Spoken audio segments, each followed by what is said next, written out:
Has the discussion around migration been reframed in Europe after the beginning of the war in Ukraine? This is the central question that we want to answer in this work. Welcome to the teaser for our paper for the Web Conference 2023, a multilingual analysis on the stance shift in Europe during the Ukrainian crisis. Russia's invasion of Ukraine has triggered one of the largest humanitarian crises in Europe's recent history.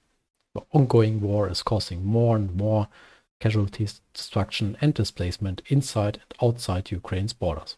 By early 2023, UNHCR has registered 8 million refugees from Ukraine across Europe, with Poland and Germany each hosting over 1 million. This refugee crisis has sparked waves of solidarity and mobilization across Europe, with the EU and its member states providing emergency aid to displaced people and support to countries bordering Ukraine.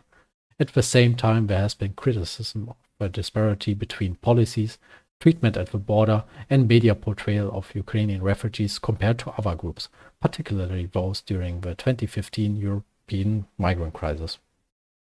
The differences between the groups of refugees also became apparent in the discussion of some Western media and politicians.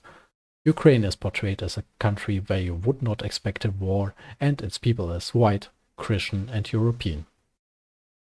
Against this background, we want to answer the following research questions in our paper.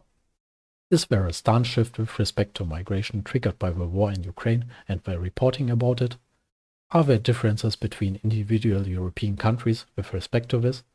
And can we show a relationship between media reporting and stance as reflected in social media reactions? To answer these questions, we developed a new approach for stance detection. Starting with news tweets about migration that will provide the context, we collected audience responses. This indirect approach allows us to not rely on specific keywords or hashtags to collect relevant tweets. Both the news tweets and the replies are then used together as an input to the classifier. In addition, we only process non-English multilingual content and explore generalization to other languages. Our study spans 5 European countries, covering 1 year of news coverage on Twitter. We analyze the change in media stance and wording related to migration. Our classifier furthermore allows us to measure public stance in the responses.